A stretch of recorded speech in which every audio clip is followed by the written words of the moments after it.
Let's talk about Shakespeare. Shakespeare is an interesting character.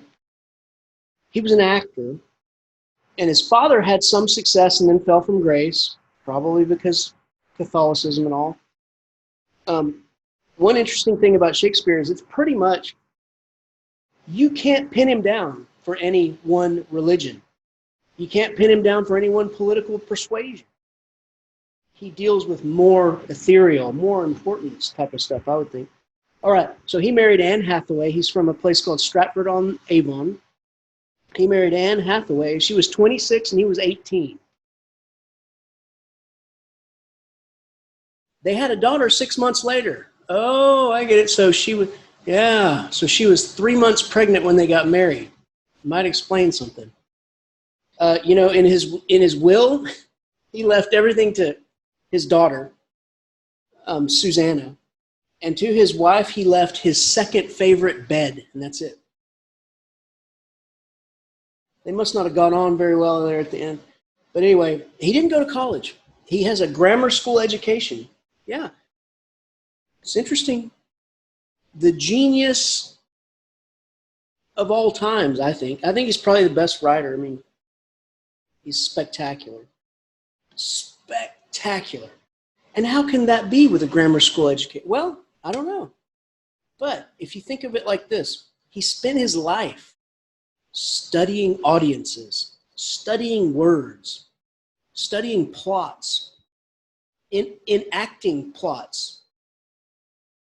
And we spend a whole lot of time doing a bunch of crap that is nonsense, right? We've talked about calculus.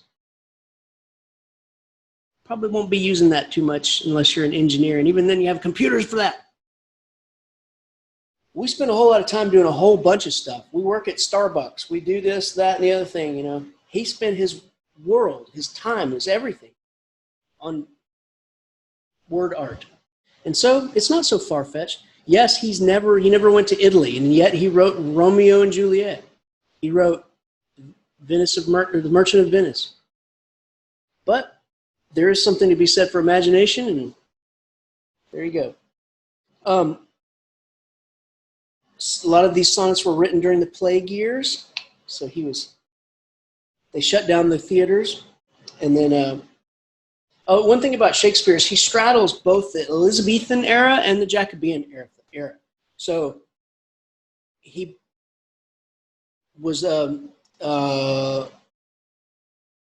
Lord Chamberlain's Men was the first acting company, and then when Elizabeth died, he became the King's Men.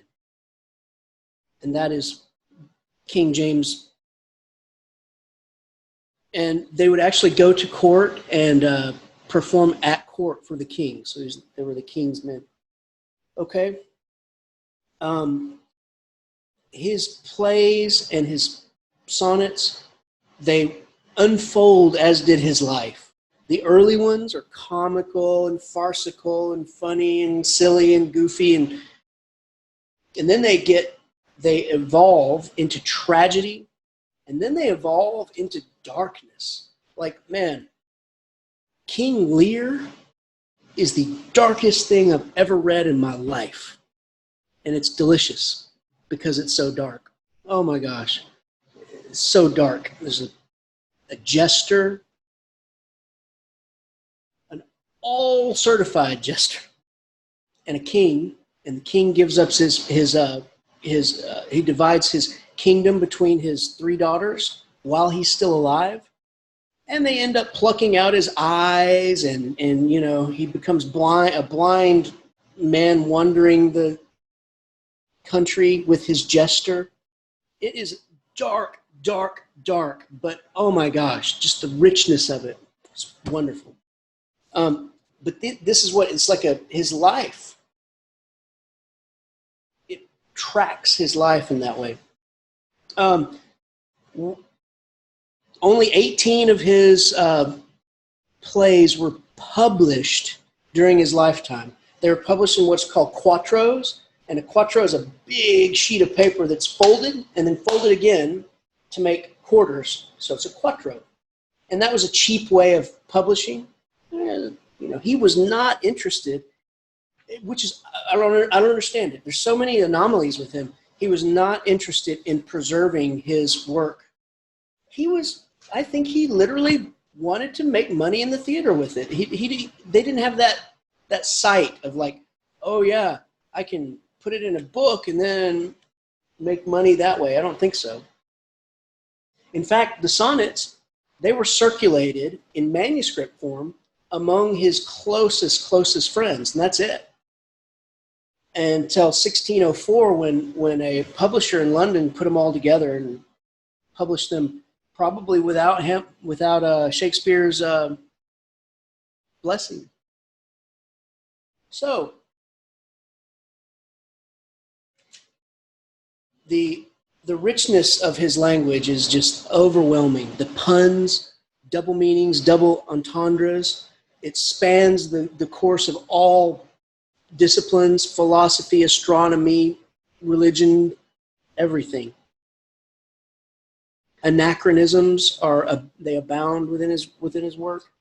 He doesn't care. He just wants a good show, right? He didn't seem to ever have a political axe to grind.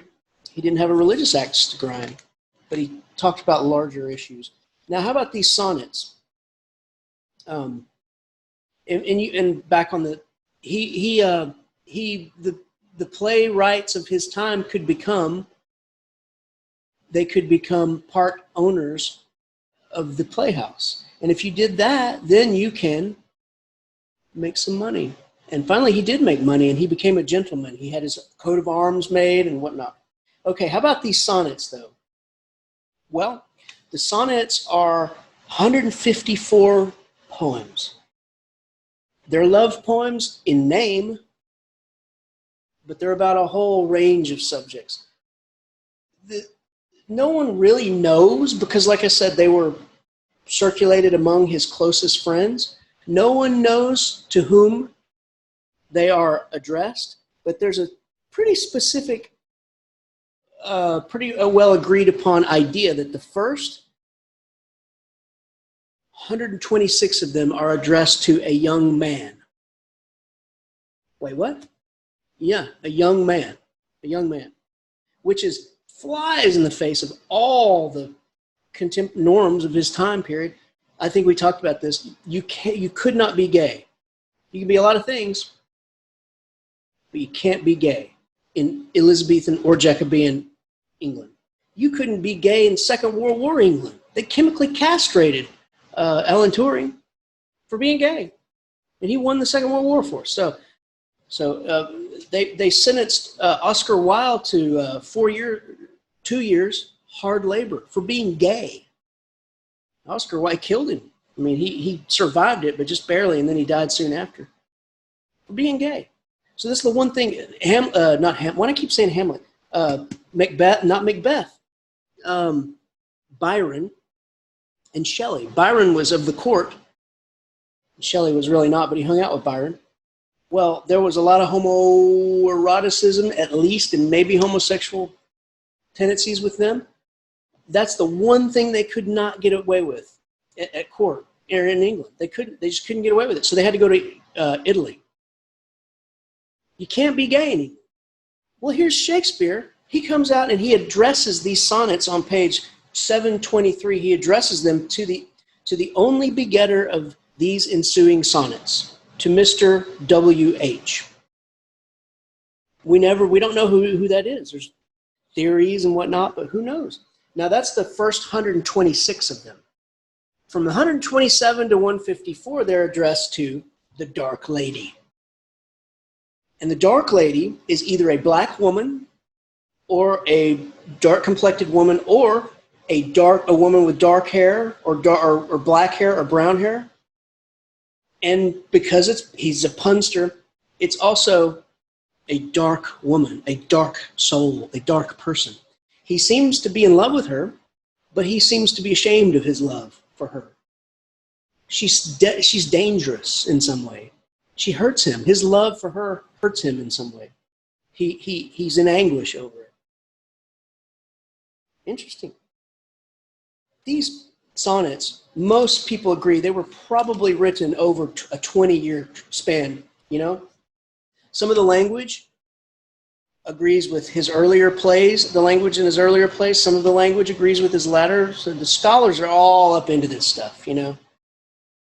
But the true cases we just don't know. And they're all put together in 1604 by this printer. And he went so far as, because you can't be writing to a man, he changed the pronouns. He changed all the pronouns. And so we had to really go back and back and back to, okay. All right. The dark lady and the lovely youth, the beautiful youth, the man, they're never named. We don't know who they are. Sonnet 145 is clearly his earliest poem. It's written in iambic tetrameter, which is not normal, right? It's crappy. It's not very good. It was probably, and it even contains a veiled reference to Anne. It could be Anne Hathaway. He could have written it when he was courting her. So these poems stretch out, and I think they were put together in this manner by either Shakespeare or later editors. Sonnet 29. All right. When in disgrace with fortune and men's eyes, I all alone beweep my outcast state, and trouble deaf heaven with my bootless cries, and look upon myself and curse my fate, wishing me like to one more rich in hope, featured like him with friends possessed, desiring this man's art and that man's scope, with what I most enjoy, contented least. Yet, in these thoughts, myself almost despising, haply, I think on thee, and then my state, like to the lark at break of day, arising from sullen earth, sings hymns at heaven's gate. For thy sweet love remembered, such wealth brings, that then I scorn to change my state with kings. All right. And people beat themselves up, don't they? I mean, we as human beings are just riddled with self-doubt all the time. And when does it happen? It happens in the quiet moments. You know, you're working at Starbucks and someone's saying, I'd like a half and half decaf latte and I want you to make it 108 degrees exactly, and you got to have whatever, you know. You're not thinking about it then. You're probably wanting to kill a guy. But when you get home later, you start thinking. When in disgrace with fortune, you start thinking, oh, why is it my fate to be here doing this? Born to this place, born to these people. You know, I'm in disgrace with my fortune. Fortune with an uppercase F, in kind of invoking the goddess. But when I feel in disgrace with fortune, I've been served wrong by fate and in reputation. Boy, we beat ourselves up, don't we? We go home and says, oh, at school, they all hate me. I tried to sit with Sally at lunch today, and they just didn't talk to me, and they think I'm stupid, and they think I'm ugly. And then on Instagram, they didn't like my thing, and we just beat ourselves up. I, all alone, beweep my outcast state. My state. That word state is used 3 times in different ways. My outcast state, meaning you just got thrown off the island. You feel like that. They don't accept me. They don't like me. Man, people, it's anxiety. It's depression, anxiety. Why can't I have this? Why can't I be this? Wishing. I curse my fate. I look upon myself. I curse my fate. I wish to be more like this person. Rich, wealth, but maybe rich in hope, like it says. I wish I could be more like this person, rich in hope. Why can't I look like Brad Pitt? Why do I got to be fastened to this dying animal? Why can't I have friends? Why can't I have a bunch of friends like my friend Greg Goldsmith? He's got a whole tribe that he's like a guru. He's got like 300 groupies following him around all the time, going to shows. Why can't I be like him? I wish that I had this man's art, skill. Look at the skill of that person. Wow, how you can play guitar. I wish that I could play guitar like that. Eddie Van Halen. And this man's scope. This person, yeah, I got to, like some of my wife cracks me up because she'll tell me all of her secret conversations with her teacher friends. And they'll be bitching about their husbands. She says, man, the dude can't use a hammer. He can't screw. Like some people are just not handy. Like you just, you know. Well, I can imagine that. Why can't I be like this, have this man's ability? Like he can just do anything, man. He can fix anything. And with what I most enjoy, contented least. Oh man, that's the saddest part. Is like, in this case, the word enjoy. It means that's what you have. It's what you have. With what I have, like what do your parents say? Count your blessings. It's not all bad.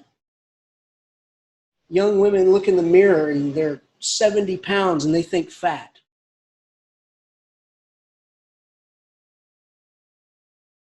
People look in the mirror and think ugly. That's your mind working on you, man. So your parents say, count your blessings. Look at all the beauty in your life. Look at it. The miracle's right here in front of you. You're healthy. You have beautiful hair. You have beautiful skin and eyes, and whatever they say. But if those are the exact things that you discount, no, you just throw them away.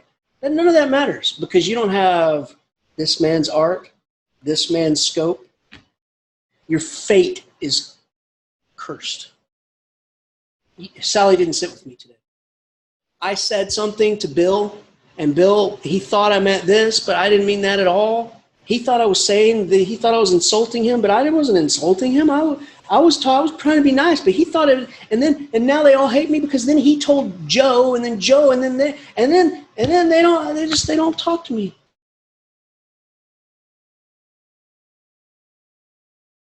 But look at your no, none of that matters. What I have, those are the things that make me contented the least. Oh, but you have great hair. To heck with my hair. And I think about this in the quiet moments, and all these thoughts come, and this self-doubt, and this anxiety, and this obsession. And I hate myself. I despise myself. But then I think of thee. And when I just think of you, my lover, put anybody you want in there. It could be the young man. It can be I think of you, my love. And when I think of you, and then I think of my state, it erases all that horror and negativity, and all that just goes away. And then, like a bird singing hymns to the dawn, at heaven's gate,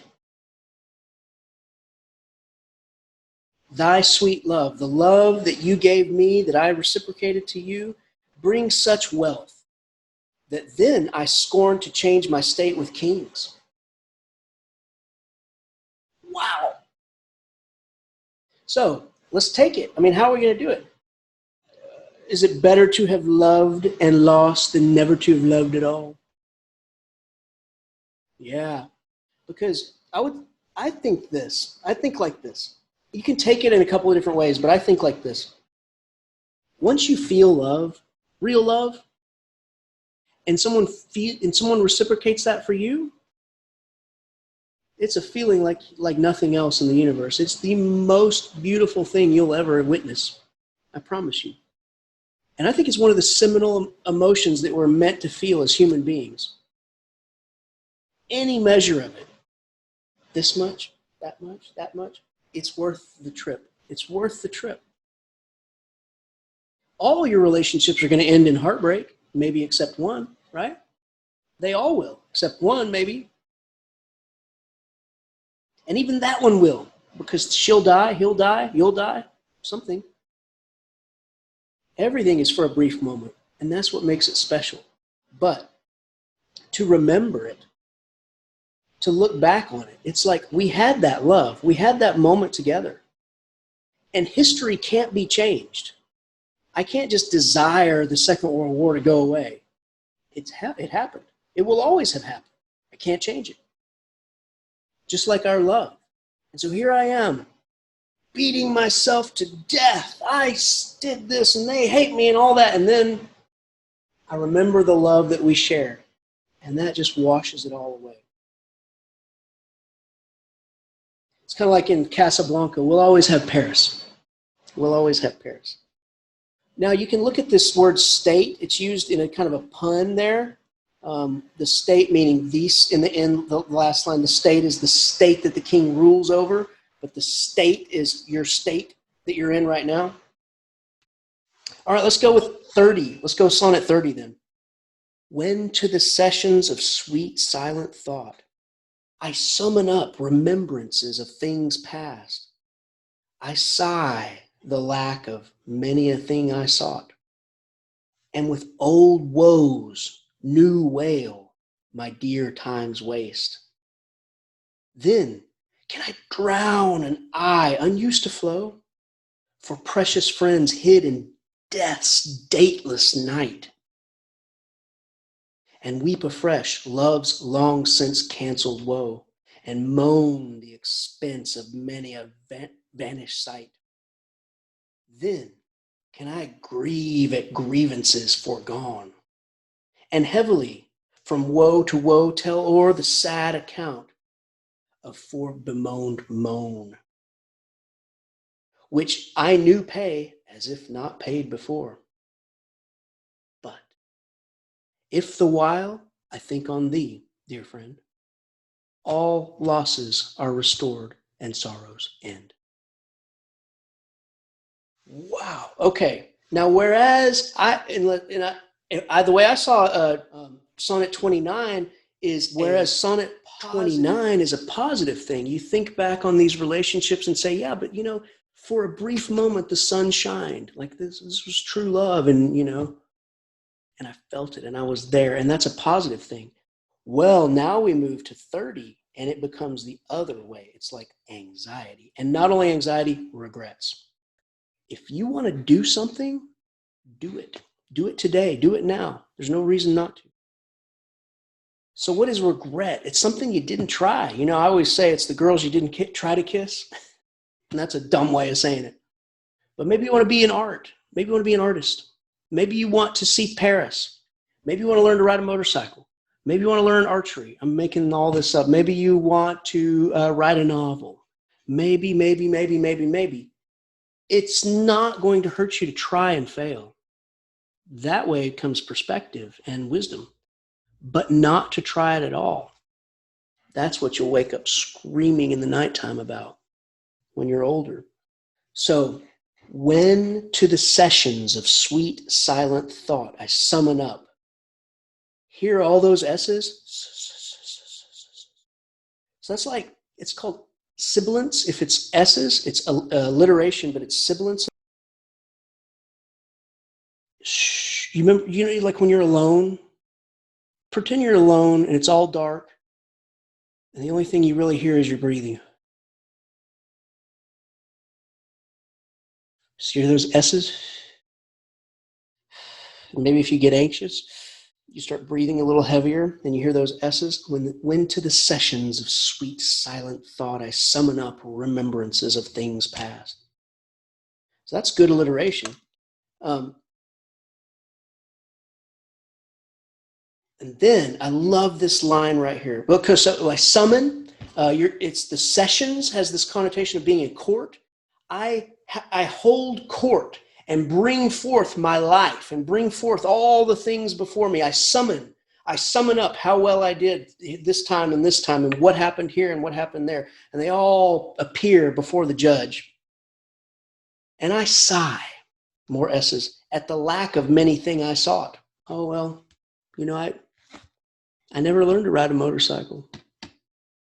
I never I never really saw Europe at all. I wanted to be. Remember when I wanted to be an artist as a child? I didn't do that. I failed.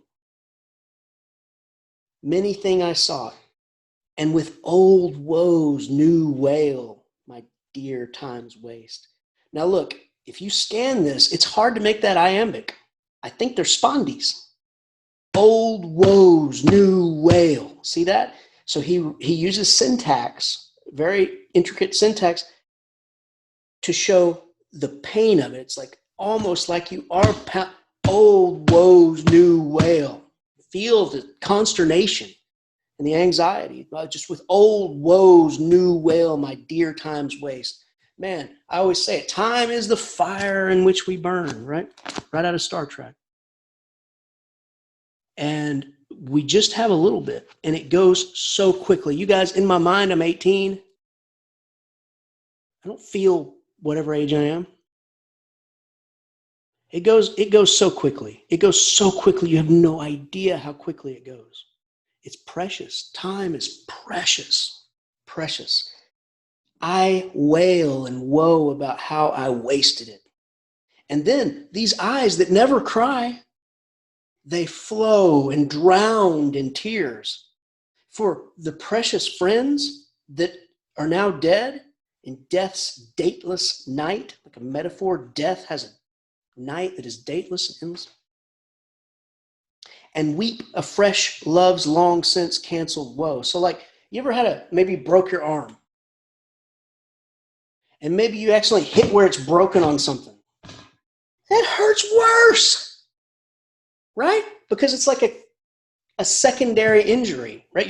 You're injuring something that's already injured. You're injuring something that's tender. And that's what it's like to hold court of your life and pass all these things before you, the judge, and judge whether they're good or bad or whether you succeeded or not. And if you failed, I weep for it again. I re-injure it again and again and again and again, and moan the expense of many a vanquished sight. I can grieve. Listen to this. Then I can grieve at grievances foregone. Look at the subtle wordplay of grieve and grievances, a verb and then a noun. Grievances foregone. So like these grievances I had and I put them away. I was over that heartbreak. But I feel it again now. And it hurts me worse now because it's like re-injuring it. And I heavily from woe to woe tell o'er the sad account of fore bemoaned moan. Oh, I'm moaning a moan that I have already moaned before, and it makes it worse because of that. And which I pay. I have to pay this as if I hadn't paid already before, and I have. Okay, now for me, that's the poem. This business here about, and then I think about you and it's all okay, doesn't really, in this sonnet, it doesn't really work for me. I mean, I'm just like, nah, you pretty much said it right there. That's regret, right? Regret and anxiety.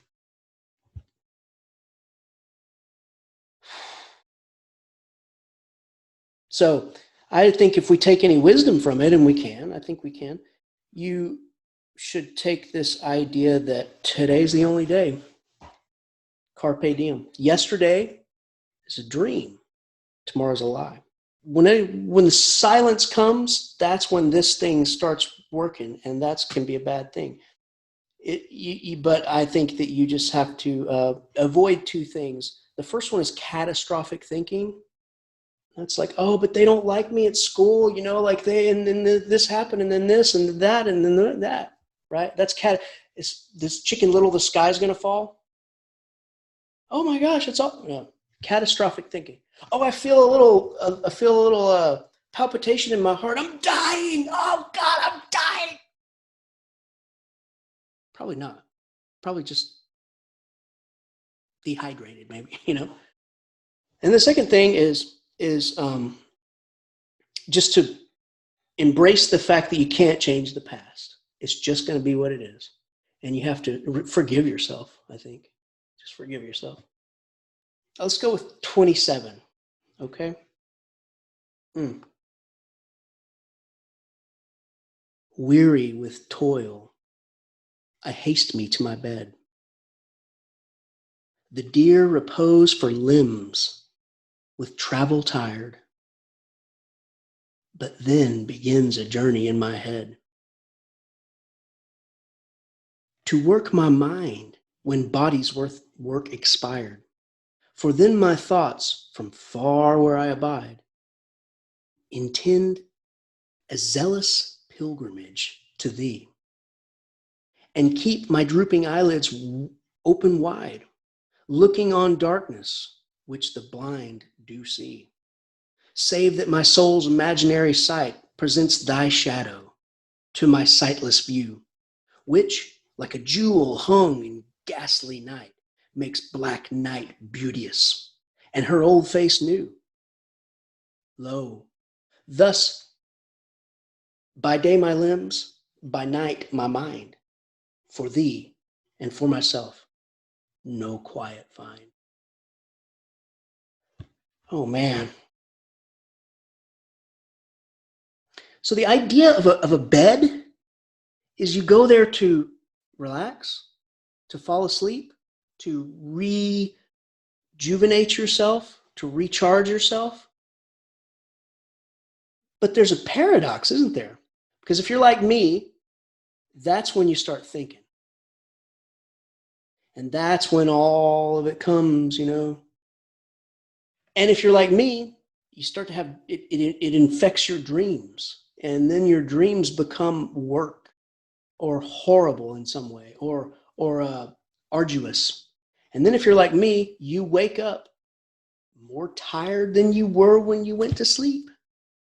So all of a sudden, what is supposed to be a place of rest is supposed to be your inner sanctum, your holiest of holies, where you go to recharge.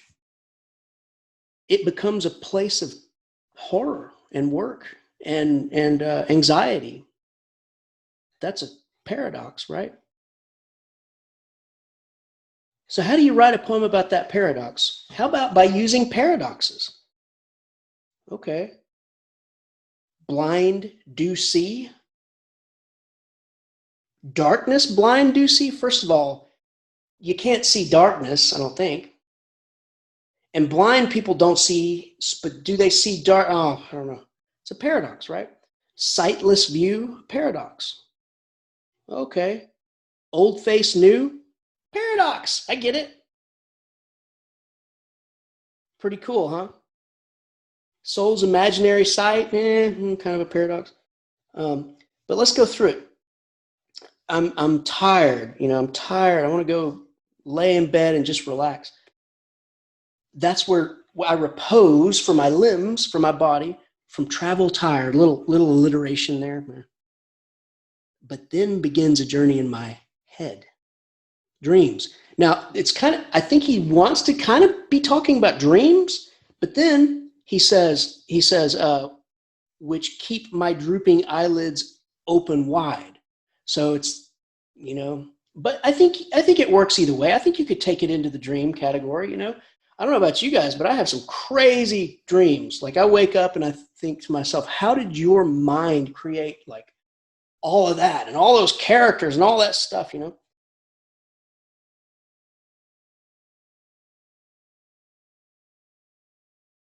And then I love this line.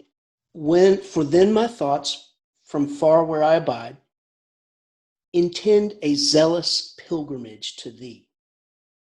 So zealous pilgrimage, the zealots, they were these religious fanatics, Christian religious fanatics who, rather than let the Romans get them, they lived on top of this mountain. Rather than let the Romans get them, they killed each other. They killed themselves. The men killed the children and the women and all that, and then the men killed each other, and then the last, that's where the word zealot comes from. Zealot means to do something with great passion, great intensity, but it has a religious connotation. So I have this religious connotation between zealous pilgrimage to thee. You are like a religious thing to me. So you think of that old lover, that old person. I lie down in the bed and just think about, and just go back every time like an obsession, And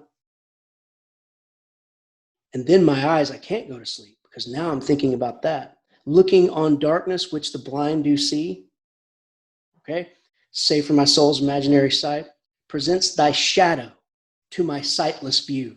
So it's completely dark, and I see your shadow. Paradox. And then, in the midst of all that shadowy darkness that I'm seeing, you hang. You're there. You're floating like a jewel in the ghastly night. And you make black night beautiful.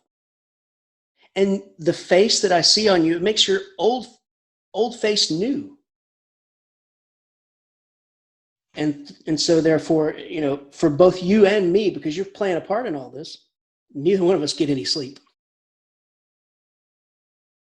So if you're analyzing that, you would definitely want to talk about the paradoxes and how that builds up to this meaning of the paradox of the bed. This is where you go to sleep, but you end up having your anxiety there. Let's read 104. I want to just come right out and tell you, my greatest fear is aging, without question. And it sucks. So let's read this. To me, fair friend, you never can be old. For as you were when first your eye eyed, such seems your beauty still. 3 winters cold have from the forest shook 3 summers' pride. 3 beauteous springs to yellow autumn turned. In process of the seasons have I seen 3 April perfumes in 3 hot Junes burn. Since first I saw you fresh, which yet are green. Ah, let doth beauty like a dial hand steal from his figure, and no pace perceived. So your sweet hue, which methinks still doth stand, hath motion, and mine eyes may be deceived. For fear of which, hear this thou age unbred, ere you were born was beauty's summer dead. Okay, this one's more complex, I think. There's several themes throughout this, and one of the major themes is aging. The temperance of life, the temperance of the human body. As Yeats says, we are fastened to a dying animal, Can't get out of it. I'm stuck in here. I'm stuck. And everything is just decaying. You're decaying, all of you. We all are. And yet that temperance is what gives life its meaning. Death gives life its meaning. You want to be a vampire, live forever? Be like nothing to worry about anymore, right? Just live forever. Don't worry. You can always do it tomorrow, plenty of time. But the temperance of life, that's what gives us this intensity with which we need to move through life and get things done and do things and experience, and whatever it is that your heart tells you to do, you need to do it. But in the midst of that, what happens? Start getting lines on your forehead and start to notice that you just don't, guys start to get a little bit receding hair. But he says to me, now look, I'm thinking about some of my old girlfriends. They're all 18 to me, or however old they were when I knew them, because that's the image in my mind. I don't know what they look like now, right? They're just always, so they're stuck in time in a way. To me, fair friend, you never can be old. Or you could take it that way, or you could say, we're in love. And I love you so much, and you're so beautiful that to me, you are never going to be old. Old equals aging equals not beautiful. You will always be beautiful to me. You will always be this perfect form that I see before me right now. Even if you're not, even if you do grow old, you'll still be beautiful to me. You can take it that way. And listen to this. For as you were when first your eye eyed. Shakespeare is such a The first, your eyed. Your eyes, eyed. I mean, it's kind of a pun. I mean, I don't know. It's just craziness. It's the word I and the pronoun I all intertwined in all kind of weirdness. Wonderful. Which seems, now there's this thing that, okay, this is happening. There is a sense of angst here. There's a sense of he's not quite certain. He's like, wait, you're always going to be beautiful. Do you have a sunspot right there? What is that?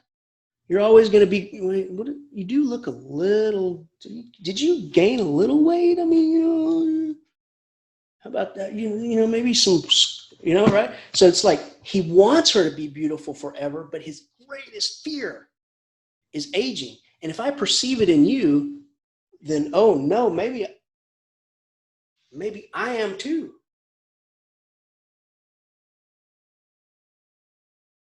Such seems your beauty still, but then it kind of shifts, a period. Usually the poets don't do that. It's a period, boom. 3 winters cold. Now think about this. It's a cycle. Spring, rebirth, reincarnate, rebirth, new life, resurrection. Summer, burning life, the vitality of life. Autumn starts to wither the leaves. Winter, death. 3 winters cold I saw during this time. Have from forest shook 3 summers pride. So pride, beauty. 3 summers chipped away at that pride just a little bit. And the beauty of springs, the rebirth and all that turned to yellow. It withered, it dried up and died. It turned, that's another word. So seems is this thing, it's like, seems is a little bit different from being. You can say, this is white. But that's a little different from saying, this seems white. You seem like you'll never be anything but beautiful, right? And so beauty of springs, autumn, 3 April perfumes, the perfume of spring, 3 times. June burned it all up, withered it, dried it up. And then since first I saw you fresh, which yet are green. So yeah, and then he reassures himself, oh, but you're still green, you're still in that vitality, right? Yet doth beauty like a dial hand. What is a dial hand?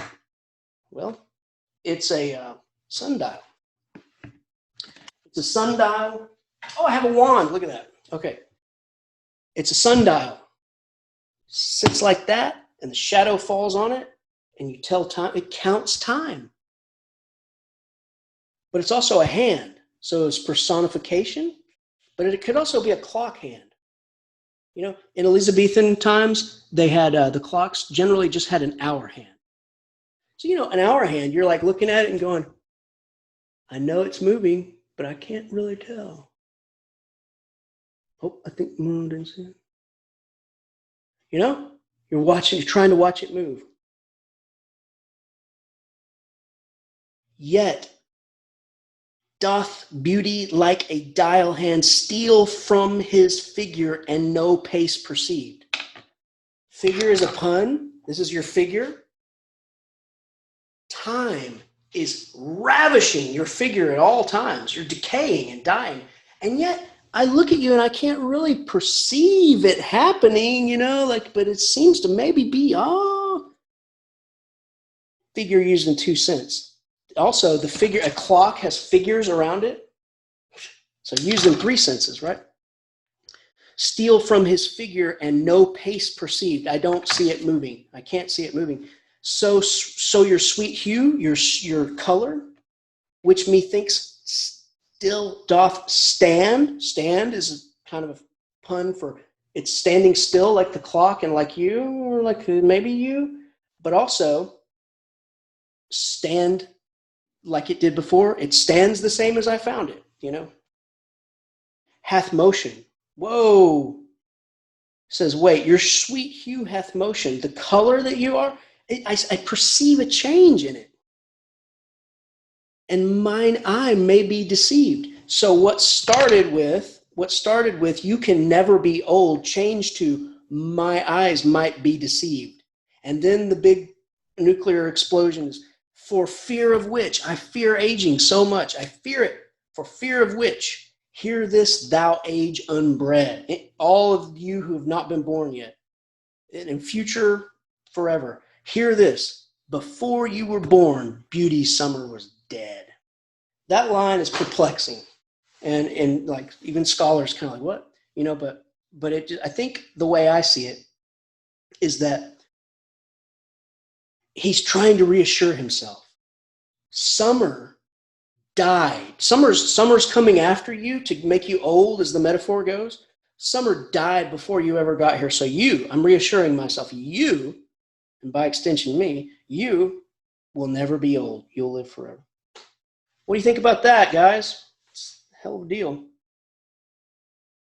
The wonderful evocation of clocks and time and the ticking and the perception of aging, the analogy of aging and time, the hand on a clock or the sundial, either one. You can kind of try to watch it. You won't see it move, but it does move like aging. That's wonderful.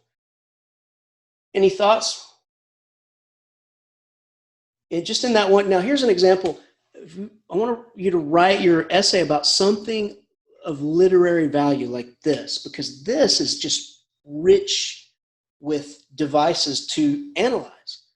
If you write it about Beowulf, well, you know, there's not, you know, but this, just, man, you could talk, like in the previous one, you could talk about the paradoxes. In this one, the motifs are the summer seasons.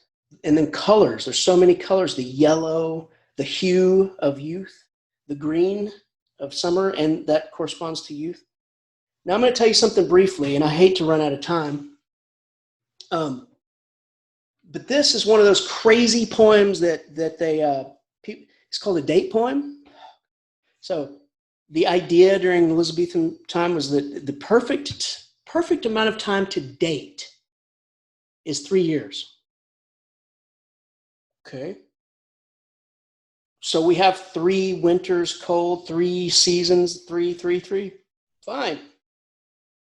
But also, people literally try to date this poem. Date it. So dating is like courtship, but also dating is establishing a year when it was written. So what they do is, one way is they take the 3 on line 3 and add it to the 3 on line 4 and the 3 on line 5 and get 9. And from the 9, they put a 15 and another 9 in front of it and say this was written in 1599. Okay. Another way they do it is they take 3 times 3, which is the first 2 threes, and then another 3 times 3, which is the second 2 threes. You get 9 and 9, put them together, put a 15 there, and you got 1599. I don't know what that means. It means, but that's what they do. And then there's another, people say, no. It's not 1599. It's 1604. Silly. I'll tell you why. Because it's Sonnet 104. Originally, I screwed it up and put Sonnet 114 there, but it's Sonnet 104. And all you got to do is put a 6 there, and it's 1604. And they also have some way of multiplication to come up with 1604. So then other people are like, wait, it's both. Because 1599 to 1604 is 3 years-ish. Depending on like where you know, it's kind of ish 3 years.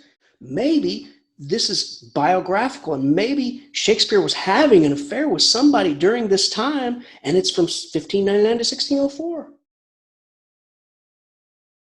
And so it's a date poem in 2 different senses.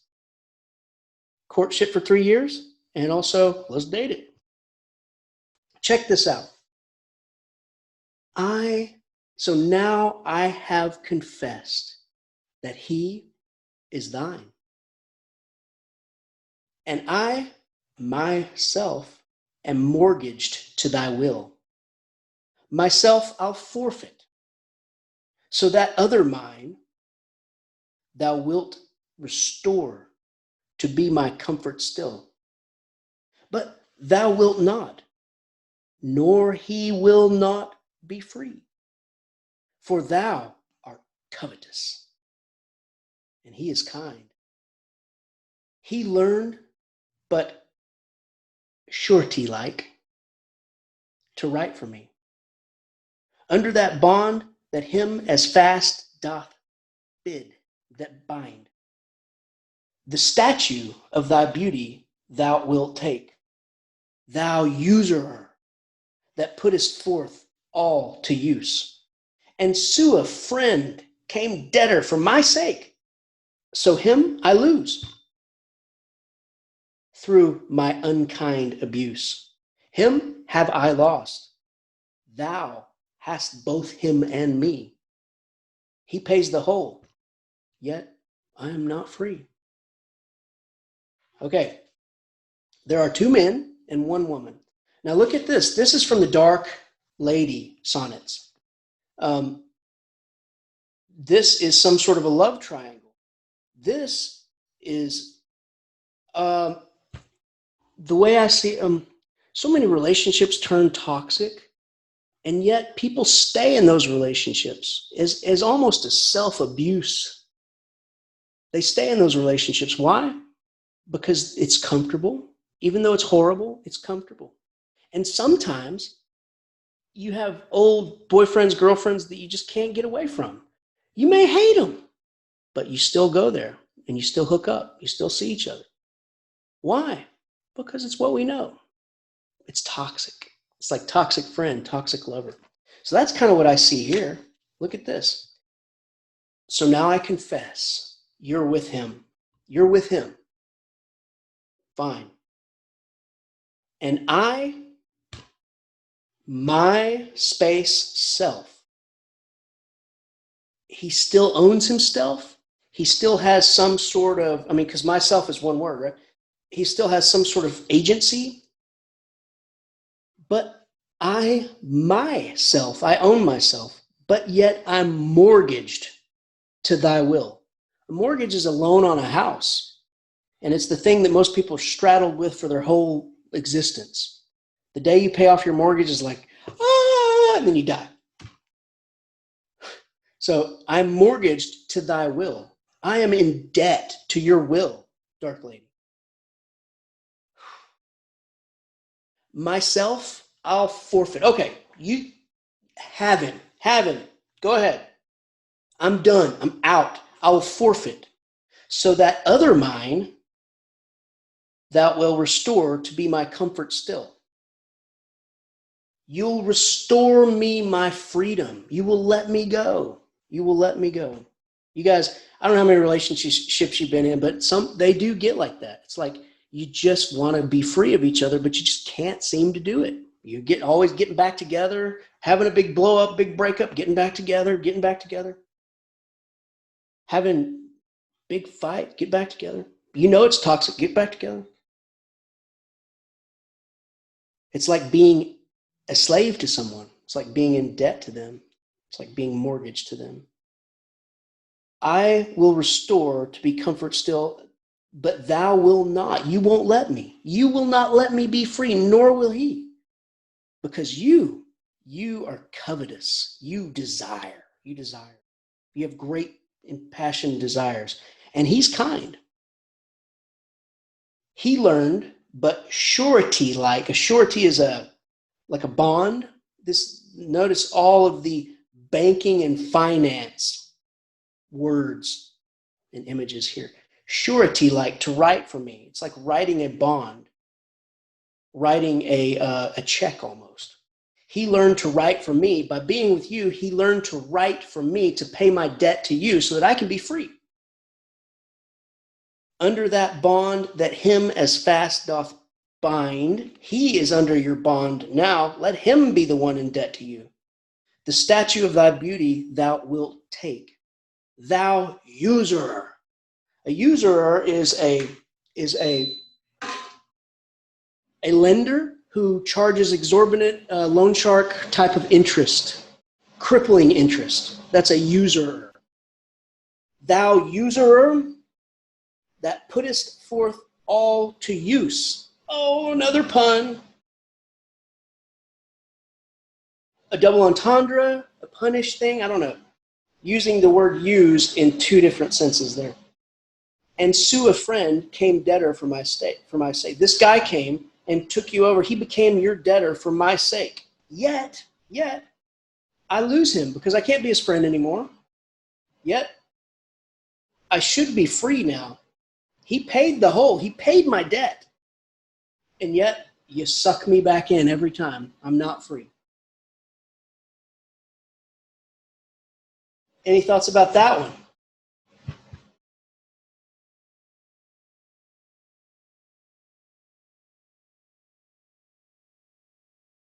There's some sexual innuendos in there. Let's put it that way. Without being too explicit, you can look in there in the last couplet. Okay, so love in this case is a transactional affair. Money has changed hands. I'm in debt. I have to be, wow. So you see now the tone of the Dark Lady sonnets is way different. The expense of spirit and a waste of shame is lust in action. Until action, lust is perjured, murderous, bloody, full of blame. Savage, extreme, rude, cruel, not to trust. Enjoyed no sooner, but despised straight. Past reason hunted, and no sooner had, past reason hated, as a swallowed bait. On purpose laid to make the taker mad. Mad in pursuit, and in possession so. Having, and in quest to have extreme. A bliss in proof, and proved a very woe. Before a joy proposed behind a dream. All this the world well knows, yet none knows well to shun the heaven that leads men to this hell. Oh my God. Oh man, so what's the meaning of life? I think it's to be happy. To enjoy. Why not? Yep. But how do you be happy? Depends on who you ask, right? But it's usually the same kind of thing. It usually has something to do with getting something. Right? We've talked about this, but it usually has something to do with money. If you ask an American, yeah, it's money. I reckon it's probably one of them things where you just got lots of money, you put it in a bank account, you know? Sometimes they might say, it's finding the one, finding your love. An altruist might say, it's when you become a doctor and cure cancer. That's happiness. Okay? A silly writer might say, it's when you write a novel that changes the world and everybody's happy after that and rubs each other's shoulders and just lives in harmony. But most people will just say, I just want a Ferrari. I want a hot girl, whatever. But see how this works. You can take any of those things and put them in a box, and it's just one more thing to get. I'm going after something. Hardly anybody, you say, well, what's happiness? Hardly anybody says, well, it comes from in here. And you have to really cultivate it and work on it, and you have to count your blessings, and you have to love the people around you. Nobody says that crap. They all say, well, it's when I win the Nobel Prize, or it's when whatever, you know. It's always out there over the horizon. It's a grab. So look at what Shakespeare says about it. He says, the expense, running those two lines together, those syllables, the expense. And just from that, he combines those three syllables, the expense, into two syllables. So he's already rushing you. The expense of spirit. And that's like these people, oh, we got to have more. I got to have new. I got to have the new iPhone. I got to have the expense of spirit and a waste of shame. You're expending your spirit, the vitality of life, in this wasteful, shameful pursuit. What is the pursuit? Well, it's lust. What are you lusting for? Well, I don't know. It could be a Vespa. It could be a new TV. Could be to win the lottery. It's always something. Could be to learn karate. I don't know. Something that's out there, though. I'm lusting for it. Could be sex. Could be drugs. Could be to become a rock star. I don't know. Whatever it is, but it's lust. You're wasting your life in this lust. You're just lusting all the time. And that's the action. And till action lust. So people who are like that, and we all are to a certain degree, we're just clamoring for something. And those people are perjured themselves. They're on the stand and they lie. They're lying to themselves. They're murderous. They're bloody. They're full of blame. They're savage. They're extreme, rude, and cruel. Not to trust. Someone who is jonesing, you don't trust them. You trust crackheads? They're not to trust. We're all crackheads. It's just that it's not crack. It's a new iPhone. It's a college degree. It's a girlfriend. It's a boyfriend. It's better clothes. It's whatever. We're all crackheads. This is a quote of the day, right? And we're not to be trusted. We're savage, rude, cruel, extreme. Enjoyed no sooner, but despised straight. Past reason hunted, and no sooner had. We pursue the things we want past reason. You know? You can tell the guy that wants the Ferrari, you don't really need that. Like, I mean, you know, how about a Toyota? Toyota, it's a good car. I gotta have it. It's red. It's just got the little thin things, and it's got the big wheels, and then you gotta have it. Gotta have it. Past reason hunted, and no sooner had past reason hated, as a swallowed bait. So we realize if you're talking, you can take this in a lot of ways, but in America we use credit. Most people use credit, and then they go after all this stuff and amass this heap of stuff, or they go buy the Ferrari, and then they realize the payments are $700 a month and my insurance is $500 a month. So now I have to work a job, an extra job, so that in between sales calls I can look over my cubicle and look at my red Ferrari sitting in the parking lot. You have become a slave to your Ferrari because you don't own the Ferrari, it owns you. You swallowed the bait. It was bait, wasn't it? It was baiting you, and you went after it, and you swallowed it, and now you hate it. Now you feel a slave to it.